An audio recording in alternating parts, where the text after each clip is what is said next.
What's going on, everybody? Thanks for stopping by another live episode of Real Estate Titans. I'm your host, Greg Fowler, traveling throughout the marketplace, interviewing the top real estate professionals in our field, from realtors, lenders, builders, developers, residential or commercial, essentially gathering insight, inspiration, really drives and motivates these top producers above and beyond everybody else and what I'd like to consider a real estate titan.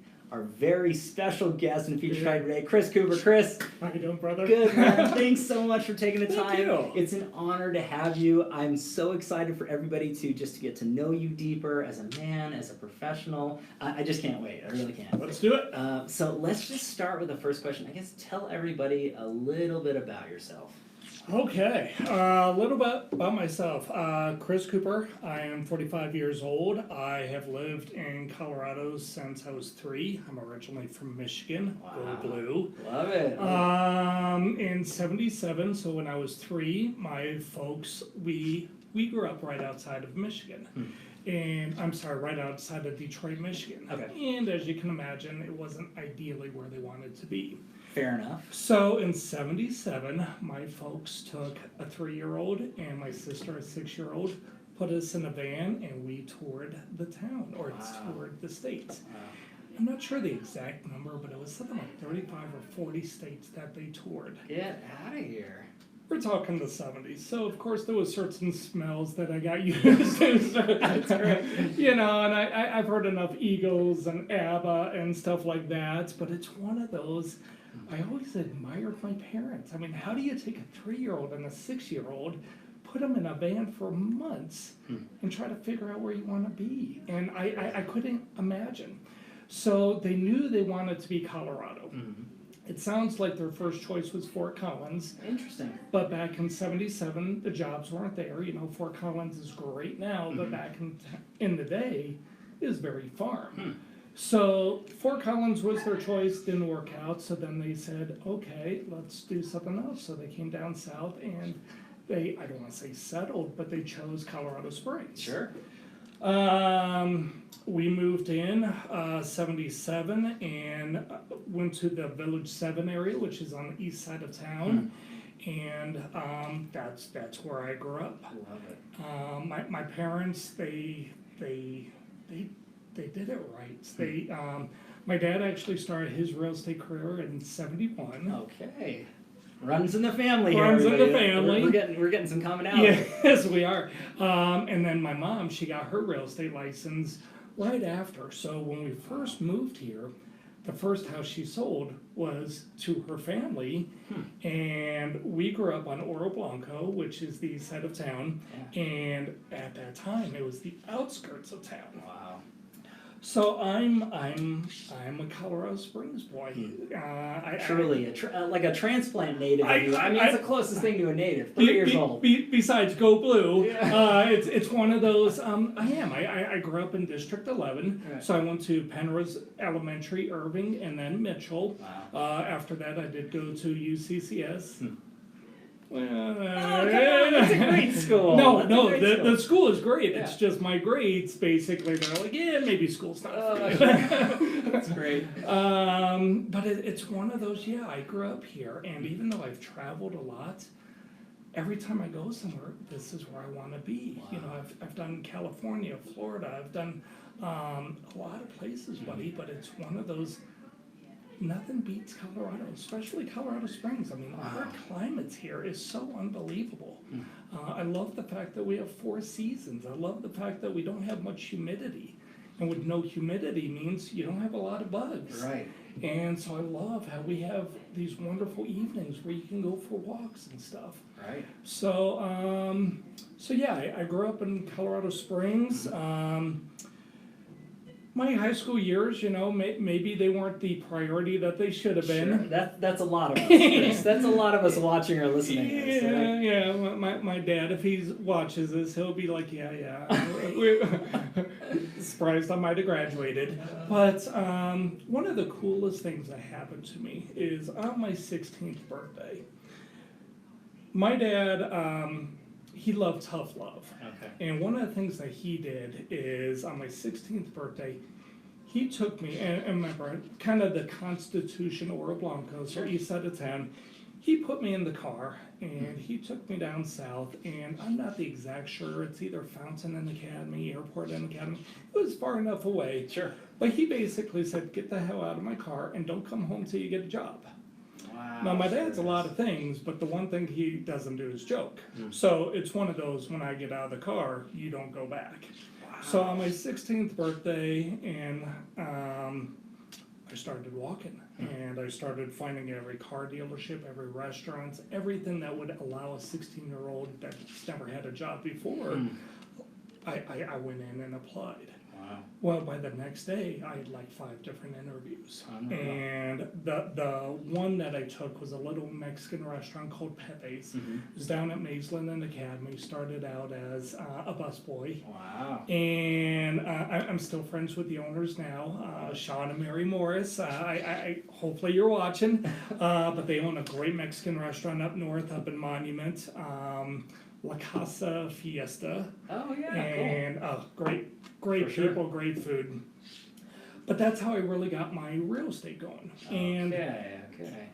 well, I'm sorry. So maybe not my real estate, but it's one of those. That's how I got my career going. Right.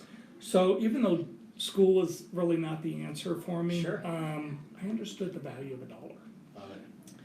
So at 16, I started working and as a busboy, and back then you had to be 21 to be a waiter. Okay.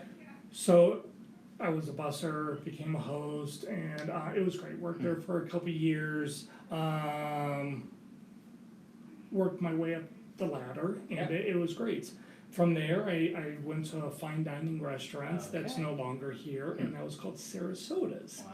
Sarasota's was down at Vickers and Academy, which is pretty close to where my office is now.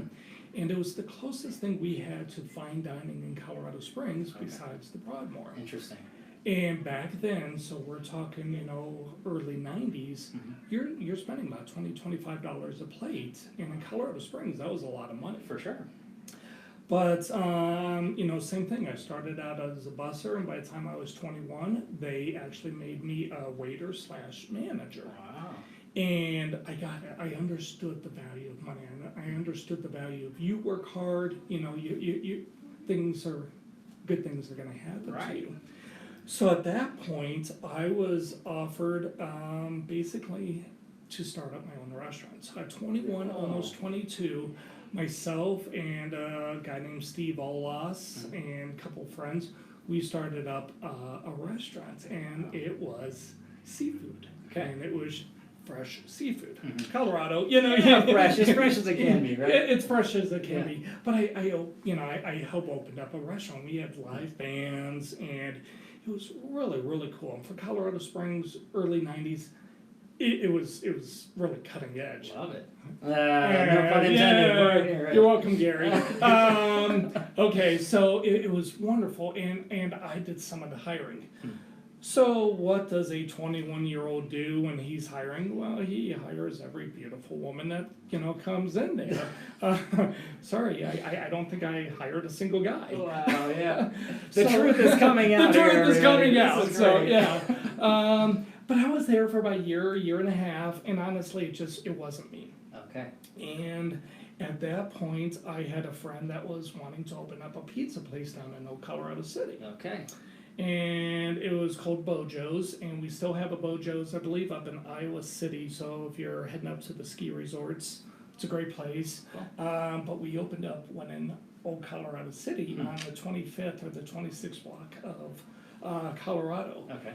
And same kind of thing. I got to hire people. Amazingly, it was all female staff. Yeah. And but I worked there for a couple years, and then I guess it was at 22 or 23, they came to me and said, you know what, the numbers just aren't working how they should, and we're looking to lay off people. Oh no. And I was a manager, and I was like, well, what does lay off mean? I've never been laid off. And they said, well, basically you get unemployment insurance up to like 4 months and blah, blah, blah. And I was like, all right, so I don't get to work and I get paid. That sounds amazing. There you go. There's a concept. There's an amazing concept. Yeah.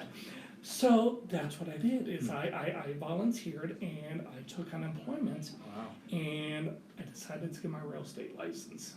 Okay. So I was 23 years old, getting my real estate license, and a little backstory is going back to my parents. So my dad originally got his license in 71 in Michigan. My mom got her license, I'm gonna say the late 70s. Okay. She was a Century 21 agent, and so I was always around real estate. Right. And when you're around something growing up, you know that's the one thing you're not gonna do.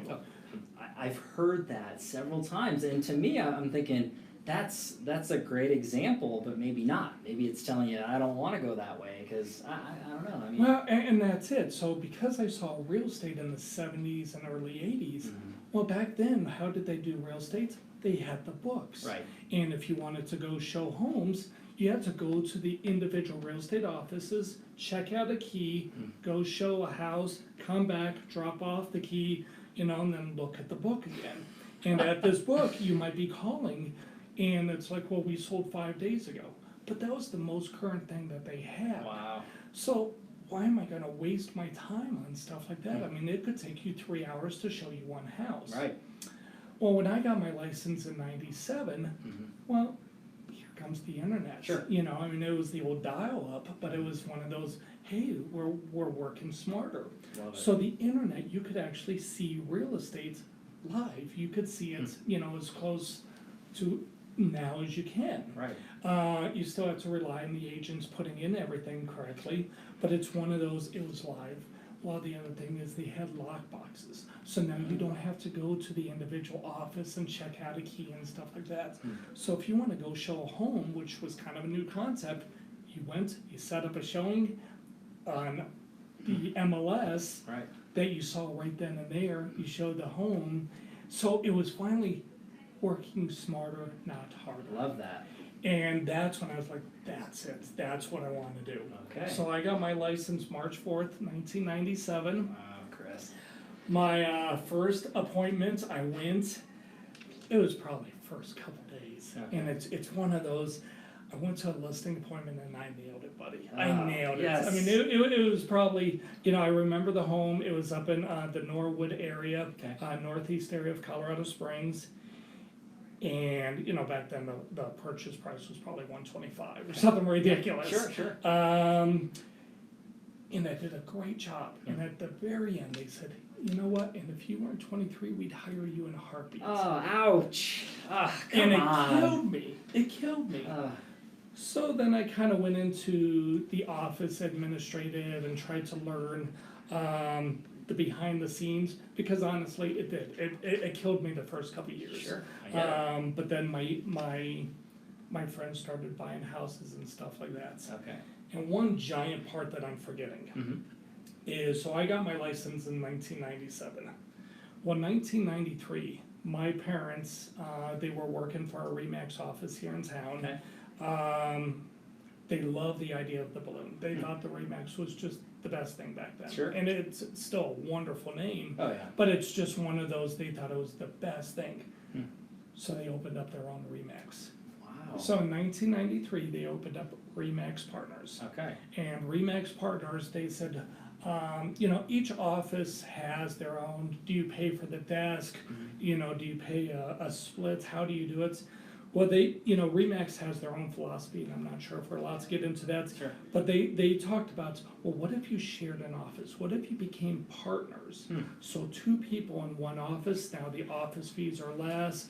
You can be a partner, you don't have to, but the partners was, share an office for sure, and a lot of people ended up being partners. Wow, all right. And so it was a great concept, and they did very well.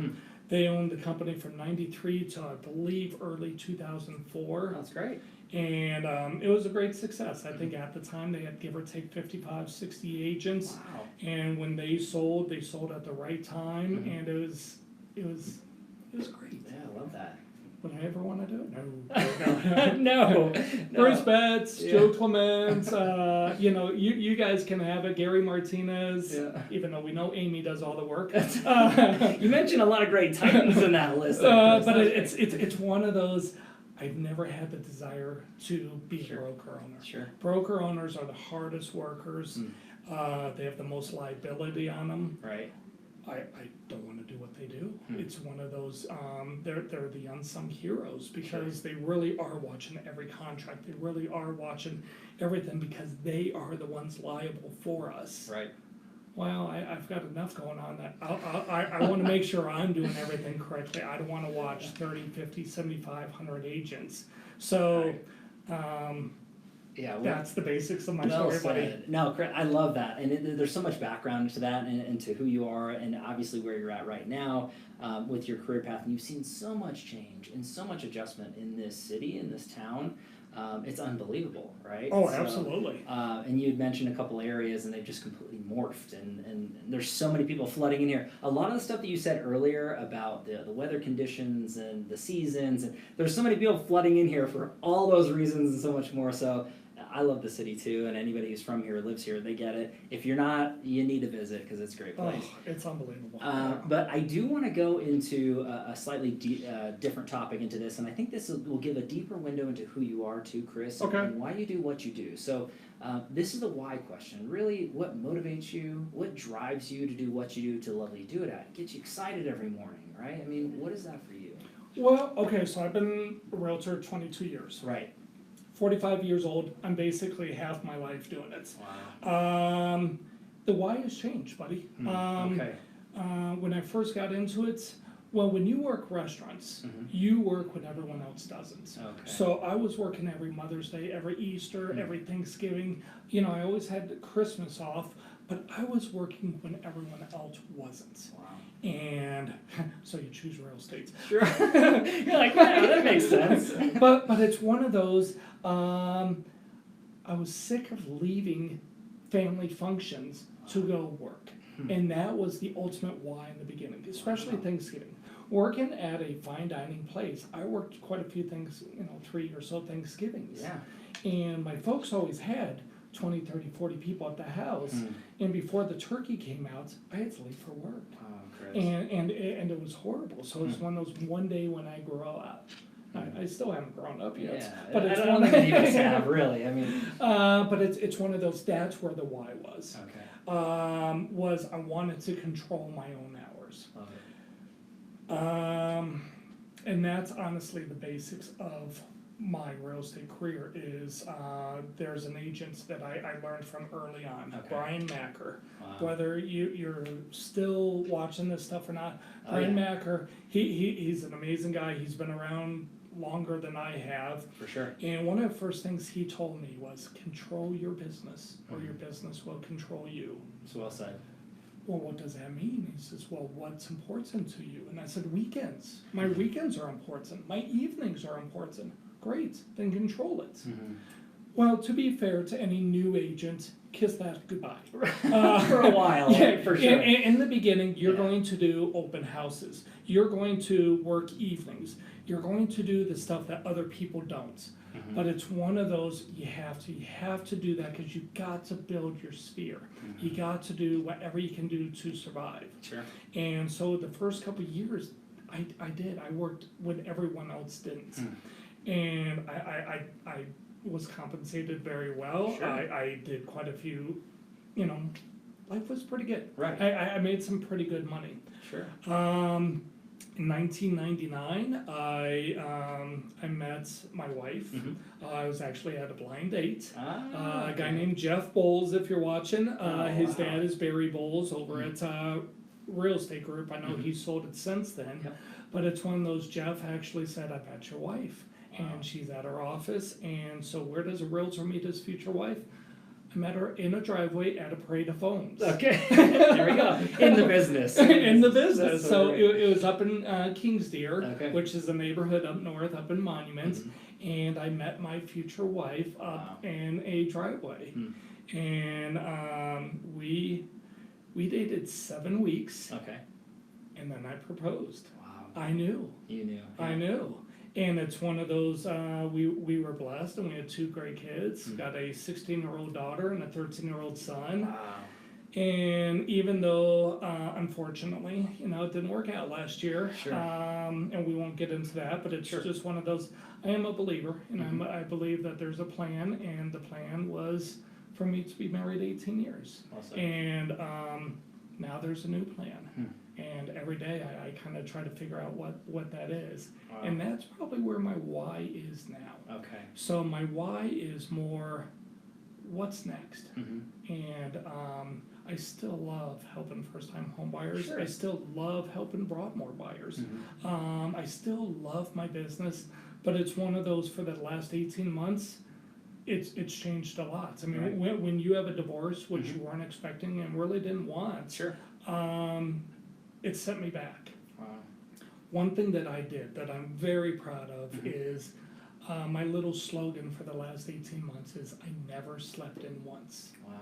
And you hear of these stories of people that, you know, go through a divorce or death or something that's, I mean, A hardship, yeah. a hardship, Mm-hmm. and they can't get out of bed for a year. They can't do whatever. And I said, that's not going to be me. Wow. So I said, that's it. I'm going to not sleep in. So I'd wake up and I would go for a walk, or I'd wake up and I would do something active. Okay. Last year, was it my best year? No, last year was probably one of my worst years I've ever had. But I never slept in, buddy. I never let it take me down all the way. Okay. And if I could say, did it take me down? Oh, it took me down. Sure. But it's one of those I never slept in, and I always went after it. So my why now is probably why not see what's God has for me in next. I love that, Chris, and again, thanks for sharing, you know, so much information and inspiration into that, and, you know, leading into the very beginning, talking about, you know, being in charge of your time and spending your time with your family, and not having to leave every meal or special occasion to go to work, and that big why and driver, I don't think there's anything more important than family, right? I mean, I think that's there, so I love that background into what you're talking about, but then your next phase in your life is really saying, okay, where do I take this? Who can I inspire? What can I do? And learning from every single experience, positive or negative, and then projecting that into who you are. And it speaks volumes about, you know, you and your character and integrity. Obviously, the reputation you have in the marketplace is impeccable, and there's so many people that love and respect you. Hopefully, a lot of them are watching or listening. But I think that's huge, and I want everybody to really feel that, because that's a big window into this man right here. So I do want to go on to the next question, if that's cool. So this particular one is a crowd pleaser. Okay. The viewers and the listeners, subscribers to this particular series, they want to know what the Titans are doing or have done to grow their business, what successes they've had or advice they could give. So I look at it and say, if you could look back at your business thus far, Chris, in your career, and pick or choose a few things, you know, one or two, that you added that took it from one level to the next, what's that look like for you? Had to learn this over. Okay. So in the beginning, when you first get your license, people are going to tell you, make the phone calls, shake the hands, be in front of the people. It's still there. It's still there. There we go. And it's one of those, so being in the business 22 years, year 15 to 20, I got lazy, buddy. Wow. I did. It's one of those, Okay. the business was coming to me. I still stayed in touch. I still did whatever, but it's one of those I got lazy. Okay. And so what am I doing now? So even though I'm in it 22 years, I'm going to do the stuff that I did in the very beginning. I'm going to shake the hands. I'm going to make the phone calls. I'm going to go out to lunch. I'm going to get myself in front of people. Love it. There's not a huge secret, in my opinion, with real estate. Right. Real estate still comes down to communication. It still comes down to relationships. Agreed. You know, you take the average person, they probably know 5, 10, 15 realtors. Oh gosh, yeah. So they go to church with them, their next door neighbors them. Well, you know, whoever just got their license 2 days ago. Well, we're going to lose the business here and there. You're always going to lose some business to people that you don't expect to. Sure. And it's tough, but for honestly about 5 years I got lazy, and I waited for the phone calls for them to call me. Right. I can't do that anymore. So I got lazy on technology. Okay. You know, my Facebook, my Instagram. Yeah, well, you know, it's a great place to watch videos. It's a great place to see what the Rockies score is or something like that. But it's one of those I really didn't take that serious. But now that not only did my life start over, but my real estate life is too. Wow. So one thing that I did is about a month ago, I hired a business coach. Love that. And what's the first thing she's teaching me to do? The basics. But I need someone to help me. So even though I'm more seasoned, a lot of things than a lot of realtors, there are new agents that are kicking butts because they're doing the basics a whole lot better than this veteran is. Wow. So I'm learning from the newbies. Sure. And it's one of those, I don't care how long you're in the business, you got to do the basics. Wow. And I didn't, and I'm going to again. So in my opinion, what's the secret? It's relationships. It's staying in touch with people. It's communicating. I know a lot of agents do the parties and they do whatever. Sure. That's not me, and it never will be. And if I did it, it would be fake, buddy. Okay. So it's one of those. I have to go out to lunch. I need to go see them. I need to stop by their house, whatever, because that is how I built my business, and it's how I'm going to do it again. Chris, I mean, I think that that's huge advice all the way through and through. I mean, being knowledgeable enough and humble enough to say, hey, you know what? I got to a certain point and I was just kind of waiting. I was waiting for that thing. I paid my dues, and now it's time for me to sit back and relax a little bit. But the true professionals, as you stated, they're always focusing on the basics. It's an old adage, get back to the basics. But then the turnaround is the true pros never leave, right? So that's exactly what you said here. And there's so much truth to that. And you just got to keep at it. It's consistent. I love what you also mentioned in there, and hopefully everybody picked this up as well, but if you're talking about really focusing on that time management and being genuine to who you are, not doing things that, you said, I'm not the party guy and that sort of thing, and doing these deals. I mean, being genuine in nature and not being fake, being an original, that's so key to success. Yeah. And there's so many professionals out there that are watching and listening that they try to be everything to everyone. And that's not the right way to go about it. You're not going to please everybody. You're not going to work with anybody. You don't have to, right? I mean, you don't. So being in the business that long. So I was with Remax for give or take 12 years. Obviously, being my parents' company, I got some benefits of cheaper rents and stuff like that. But when I left Remax, I went to one of the best companies in town, in my opinion, Platinum Group. Sure. We got McGuire, Wiseman, Finelli was there. An amazing company that still has a great presence in town. Yeah. And I was there for 5 years. And when I was there, the one person I probably watched the most was Debbie Reardon. Oh yeah, Debbie. And Debbie was amazing, Miss Peregrine. And one thing she did really well is she would do the parties for her clients a couple times a year, and she did these amazing things. I never could do them. And I never will, because it's not me. Wow. Can I take you out for a beer or go see a Rockies game or whatever? Yeah, that's me. And that's where I'm good at. Debbie did certain things, and what I learned is that's not me, so don't try. And it works for her, and it does really well. But you got to do what's good for you, and that wasn't me. So so everywhere I've gone, I mean, from Remax to Platinum, then I went to a small company called Modune, Patrick Modune, one of my favorite guys in this world. For sure. And he was there during my divorce. And it's one of those, it's another God thing. It's one of those, so I go from a big company like Platinum, no negatives, to a small company where there's like 5 of us. Right. So I got to build this relationship with Patrick Modune, who's really there every single day. And there were days I just went in and I cried, buddy. And I couldn't get past the next hour. And so I was with this guy that helped me tremendously. And I'm very thankful he was in my life. And now he's become one of my best friends. Love it. So the next step was I came over to Cutting Edge. Right. And why did I choose Cutting Edge? Yeah. Well, it goes back to the Platinum days. I got to know Gary Martinez and Amy Kuntz and Chris Cowles, and got to meet these amazing people at Platinum, which is a great company, but they took what they learned from there and they put their own twist on it and brought it over and started their own company to Cutting Edge. Love it. And it's just one of those, it's amazing how my career has also followed my life. So there's no place I'd rather be right now. So it's awesome. Yeah, and wonderful place. I mean, it's if you haven't been in here, you got to check it out. It's absolutely phenomenal. And everybody that you mentioned, there's so many amazing names and wise, experienced professionals out there, and a lot of them are featured on the show. So take a look back at the archives; they're in there. But Chris, I love that. That's huge advice. And again, hopefully everybody wrote that down, took that to heart, and took notes. Basics. Listen to this. Watch it again. Basics. 22 years. Right? Do the basics. Here we go. Reach out to this man. Please I mean, do. you know, if you need anything, he's a wealth of knowledge. I mean, you can go all day long with the advice after all that time being in the business to continue. So Chris is awesome. I want to shift gears a little bit. Sure. And this is the tricky part of this particular series and I'm out of interview.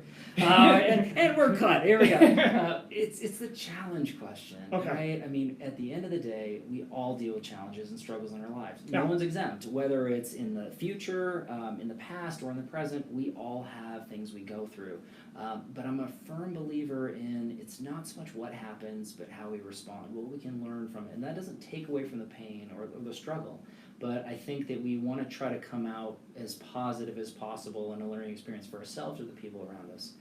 So if you're comfortable sharing a challenge that you dealt with, what does that look Absolutely. like? My two biggest challenges, one was the divorce. Okay.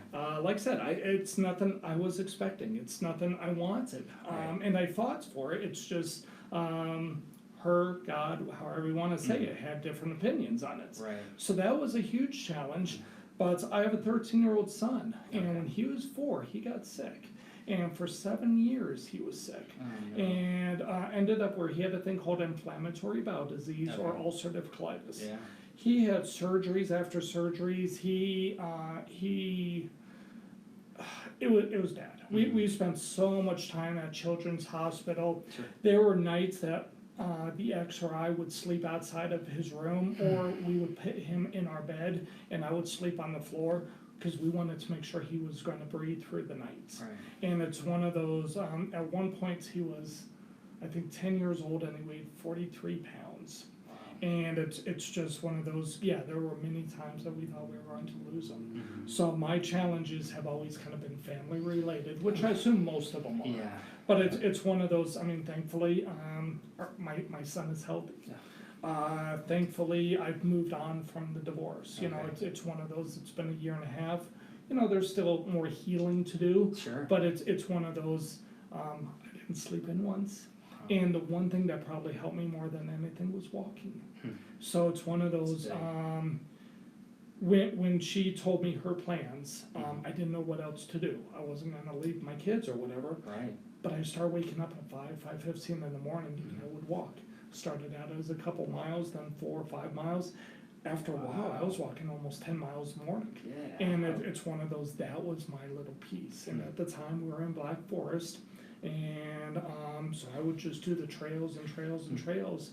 And that's how I got through it. Okay. I put some stuff aside. Yeah. Honestly, I put God aside. I put church. I blamed a lot of people. I didn't take the responsibility myself. Sure. But it's one of those. Walking helped me with my challenge of the divorce. Okay. Finding the right situation for my son made him healthy. So I didn't hide from it. I didn't run from it. I walked from it. Right. But it's one of those.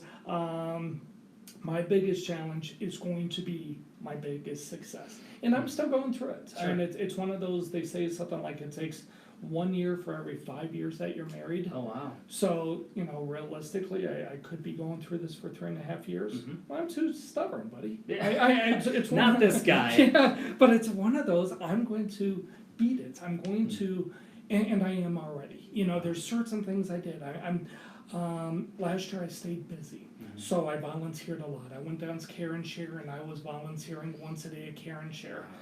Because of the walking, I lost 35 pounds. I was doing volunteering. I was doing whatever I could. Went down to Pikes Peak Association of Realtors, which you need to volunteer at. Yes. PPAR is amazing. Well said. But it's one of those, and they are friends, and I didn't realize it till I went down there, and I had some wonderful relationships with people down there, and it's one of those.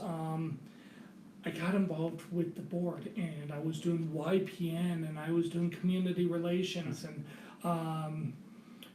it's one of those, I tried to stay as busy as I could, and that's another way I could kind of get through my day.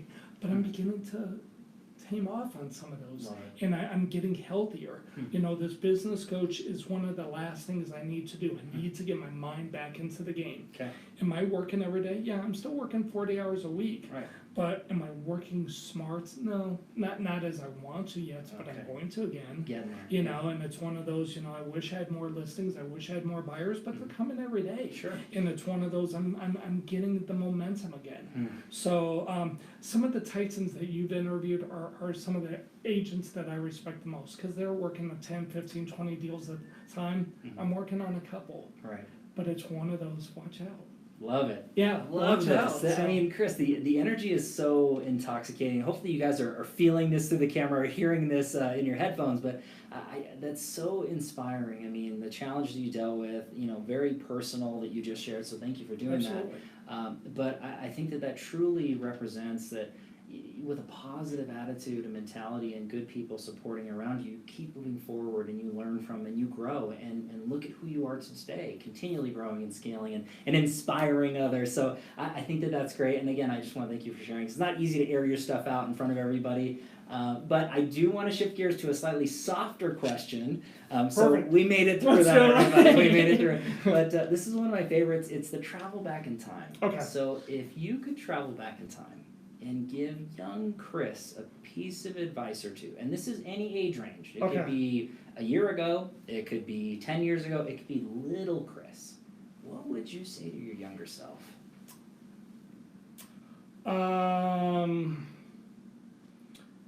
There's certain things I don't regret. Okay. You know, even though the marriage didn't work out, Sure. I got two amazing kids out of it. Love it. So nothing to do with that.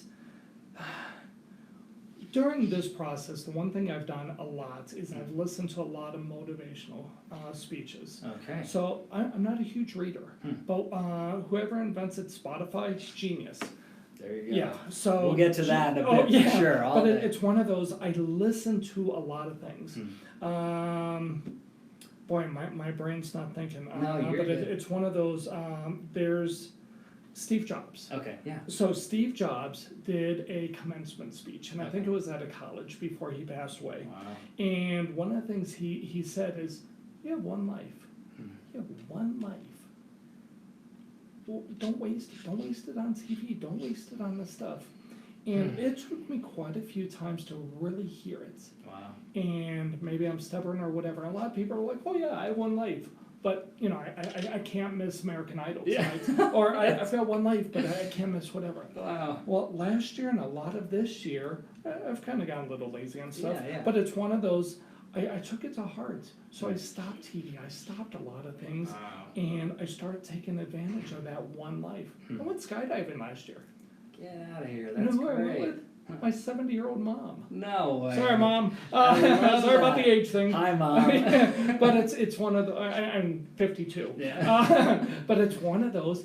She's always wanted to do it, and love I knew it. And it's something I wanted to do. So we set it up, and last year we went to kind of the Greeley area, which is north of Denver, and we went up there and we jumped out of a plane. Wow. What an awesome story. So it's, you know, it's one of those, I remember, you know, and we didn't do the class, you know, we didn't do the whole shebang where you can jump out, no. Get the guy behind me, strap him on, you know, Let's give do me a ring, whatever you have to do, but you're holding on. Yeah. You know, but it's one of those, he was like, okay, so the first thing is you're gonna hop on the wheel, we're gonna do a flip, and then you're gonna jump, and I'm thinking, What? I think that's pee going down my leg right now. It feels a little warm. But, right there. but it's one of those, I did it, and I was Wow. thrilled about it, and I did it with my mom. That's so And great. so what does she do every single Tuesday? She sends me pictures of us skydiving before, after, and 22 weeks, 27 weeks, whatever, and I think we're at like 40-something weeks since we did it. But I know it was on a Tuesday because she sends me a text every Tuesday. Wow. So even though it's one of the coolest things I ever did, it's one of the coolest things I did with her. Sure. But the one thing you asked, you know, what would I do? Yeah. What would you say to yourself? What advice would you give? Take a chance. Take a chance. Don't let your own fears. And fears are everywhere. Wow. But don't let your own fears get in the way of life. And I did. You know, I had a sister that had, in my opinion, everything just seemed easy for her. Okay. And for me, everything seemed hard. So one thing I did in school is I didn't do. I didn't try as hard. I didn't go out for the sports as much. I didn't go out for student council. I didn't do whatever. I was so afraid to fail, I didn't try. Wow. I'm not afraid to try. Because you know what? If I fail, I'm going to learn from that now. But it's one of those, that's what I would do, is I would go back and say, try. Try to ask that girl that's way too good looking for you to go out. Right? Come on. You know, go and, I missed a prom. Because actually I missed a couple proms because I was too afraid to ask. Ask, do, try, jump. That's what I would tell myself, is just do it. Because there's worse things in the world than failing. And now as an adult, when I fail, I learn from it. So if I would have learned that lesson when I was 10, 7, 12, 30, whatever, life would be different. And life is different, but that's what I would do, is go back and say, try. Wow, that's huge advice, and it's really resonating with me personally into that. I mean, there's so many people that are restricted by the fears in their lives, and anybody who's watching or listening to this can really understand it and have that and say, oh, it's easy to say get over it and just do it, but there's so much truth to that. Failure is the biggest part of success. No one really likes to talk about it, but it's true. Anybody who's had any level of success has failed way more than they've succeeded. And that's just the truth about it. So the sooner we understand that, change is, constant. Fear is going to be a thing. If we're not afraid, if we're not nervous, we're in the wrong spot. Correct. So I love the fact that you're saying that and going through. And again, the wisdom that's coming out of this man is through the moon. There is a gray hair or two. So. I love this. So Chris, that was great. Super, super good into the advice. And again, not just for everybody watching and listening, myself included. This is great stuff. Awesome. I do want to go into the next question, and it is a crowd pleaser into that. This is the feeding of the mind portion. Okay. So a lot of the viewers and listeners of this series, they want to know what the Titans have done or continue doing to grow their mind. What are they feeding themselves that way to mentally? So books you're reading or read, podcasts you're listening to or currently listening to, influencers or coaches. How are you feeding your mind? Not books. Sure. So the honest answer is not books. Sure. I don't know if I don't have the patience, but it's one of those, I've never been a book guy. Sure, yeah. Podcasts, I mean, the fact that we have Spotify, the fact that we have podcasts, we're walking around with these computers that are also phones, that are also flashlights, that are also whatever. Yeah. So every morning I'm still going for a walk and I'm listening to 45 minutes to an hour and a half of just motivational. Love and that gets my day going. Okay. So my day starts where I'm up around 5:30 and Okay. I'm walking for give or take an hour and a half, so I can be at home by 7 and I can leave by 8. Love it. That's kind of my wonderful, boring routine, but it works for me and it works really well. But to go back, I would say movies. Okay. I mean, I love film. I love, and I'm a big sports fan. Being from Michigan, I'm a Michigan Wolverines fan. Go Blue. And but being in Colorado for this long, I'm a Broncos. I'm a Rockies. I love the hometowns. But sports have always been the thing. So I remember one movie, and I'm going to get the year wrong, but I'm going to say about 20 or 25 years ago. Okay. Probably wrong on that. Right. Was a movie called Rudy. Oh yeah, classic. Oh, loved it. And I've seen it so many times. Is it an award winner? No. Is it whatever? But here's this guy that had nothing. He shouldn't be there. I mean, it's a guy named Sean Astin, I think his name is. And some people would know him from the Goonies. He was one of the Goonies. The Goonies from Lord of the Rings. He was Samwise Gamgee. Exactly. There you go. There you go. So he's 5'0", 100 and nothing, and that's part of the movie. Sure. But he wants to play at Notre Dame. And Notre Dame, for who doesn't know, are some of the biggest, some of the strongest, some of the whatever. So here's this 5'0" guy that goes to a place where he shouldn't be. And people told him that his whole life. But he says, this is my dream. This is what I'm going to do. So those kind of things. I mean, yeah, Rocky was wonderful. There's some amazing, remember the Titans. There's some amazing ones. But Rudy really spoke to me more than anything. And I bet I've seen the movie at least 50 times. And now it's one of those, good old YouTube, you can just kind of go to the end. Yep, And sometimes get the if you need the whatever. But I'll actually listen to that on Spotify. I'll listen to motivational speeches in movies or stuff like that. Because for me, if it's in a movie, I can, if I'm walking around, I can picture that scene and it gets me going, it gets me excited. So listening to stuff is great, but overall, it was movies, and honestly, sports movies. That's huge. That's huge. We're kindred spirits here, Chris. That are, other ones, like if you ever saw Will Smith did Pursuit of Happiness. Oh, yeah. Another one of those, he had nothing to, he shouldn't be there. That one, yeah. But it's one of those, I love the underdog story. Rocky's probably the number one, but it's one of those, Rudy was probably my number one movie, and it's the one that probably keeps me going more than anything. Love that, and I that's huge perspective. I mean, for everybody out there, who's really tuning into this, the point of consuming information to grow your mind and get inspired. That's what it's all about. It doesn't matter if you're reading the books physically, or if you're listening to it on Audible or Spotify, or if you're watching it on YouTube, or you're actually sitting and watching a film, whether it's on Netflix or Hulu or Roku or Apple TV. I think that the point is that you're putting great stuff in, and that's the most important thing, and continuance. And I love that it's motivational, it's inspirational. We all need a little push, and no matter how strong we are, we need that extra. Whether it's physical people or that motivation. So I love the fact that you mentioned that, Chris. I mean, I think that's great. Well, and if you don't, good for you. I do. I do. I mean, whoever you are, to call us or reach out to us. We need whatever you have. Yeah, because it's one of those, if you can do it on your own, good for you, but I can't. Right. And it's one of those, I've listened to more stuff, I've watched more stuff, and it's one of those, it feeds me. And I need that. I need that food. I need it. Love it. Feeding the mind, everybody. Feeding the mind, my friend. I'm going to put links in the comments down below so you can feed your mind the same way that this man is. I'm super, super excited for that. Chris, this has been chock full of amazing info. So many takeaways and crucial for everybody to really implement in their business. I want to wrap everything up with a final question. Go for it. This one ends up being the quote or the mantra that you might live by that sums you up as a professional, as a person. What's that look like for Chris Cooper? I had one in my previous life, my married life, and that's a different chapter. Sure. So that one's gone. Okay. I'm pretty proud of I didn't sleep in once. Yes, I love that. That's probably what it is right now, because there's still the days, there's still those Saturdays or Sundays you're not motivated. Sure. Don't sleep in. Don't not try. Just do it. I mean, who cares if you fail? Right. So it's one of those. I in 18 months, I guarantee, buddy. I guarantee I failed more than probably my previous 30-something years. Wow. Because I'm trying. Do you hear this? Just try. And if you fail, you fail. Who cares?